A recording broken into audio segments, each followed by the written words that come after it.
বাংলাদেশের প্রত্যেকটা সেক্টরে capacity is a very big problem, এবং ক্যাপাসিটিটা ডেভেলপ করা, ক্যাপাসিটিটাকে আরো শানিত করা এবং মানুষের যে রিকোয়ারমেন্ট সেটাকে অ্যাড্রেস করা প্রপারলি সায়েন্টিফিক্যালি, এবং সবচেয়ে বড় কথা কোনো ধরনের পিলফারেজ মানে দুর্নীতিমুক্ত উপায়ে।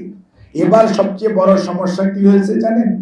যখন আমরা খুব হয়েছে যে না, এখান থেকে কোনো টাকা পয়সা কেউ নিতেও পারবেন না, দিতেও পারবেন না, যা আছে চেকে ট্রান্সফার হবে।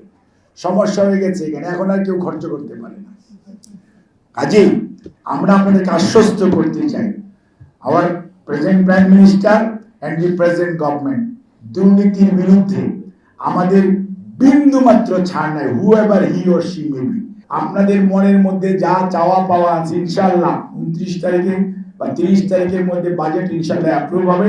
তখন আপনারা দেখতে পাবেন যে হৃদরোগীদের জন্য, হৃদরোগীদের চিকিৎসা সহজলভ্য করার জন্য শুধু নয়, অন্যান্য রোগীদের চিকিৎসাও সহজলভ্য মানুষের কাছে, যাতে চিকিৎসার জন্য মানুষের চিকিৎসা আটকে না যায়। এই বিশ্বাস থেকে মানুষকে বের করে আনা যে না, রাষ্ট্র তার চিকিৎসার ব্যাপারে ওনার পাশে থাকবে, এই বিশ্বাস মানুষের মনে জন্মানোর জন্য আমরা সবাই মিলে জনাব তারেক রহমানের নেতৃত্বে কাজ করছি। আমাদের মাননীয় প্রধানমন্ত্রীর নেতৃত্বে আমরা আপনাদের সহযোগিতা চাই।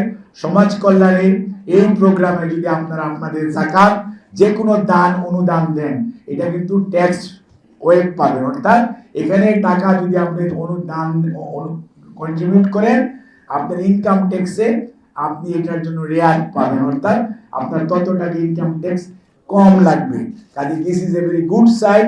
ডাক্তার সাহেবরা আপনাদের জাকাতের টাকাও দিতে পারেন, অ্যাজ ওয়েল এজ আপনারা যদি আপনারা বা আপনাদের আত্মীয় স্বজন বন্ধু বান্ধব যারা সমাজে আল্লাহ রহমতের মানে বিত্তবান, তাদেরকে আমি উদাত্ত আহ্বান জানাচ্ছি সমাজ কল্যাণের এই তহবিলে এটা একটা আলাদা তহবিল মেনটেন করা হয় এবং সেটা সরকার কর্তৃক আপনার আয়কর রেয়াত পাওয়া যায়, এবং বিত্তমান এগিয়ে আসলে আরো মানুষের কষ্ট লাঘব হবে, মানুষ আরো ভালো সেবা পাবে।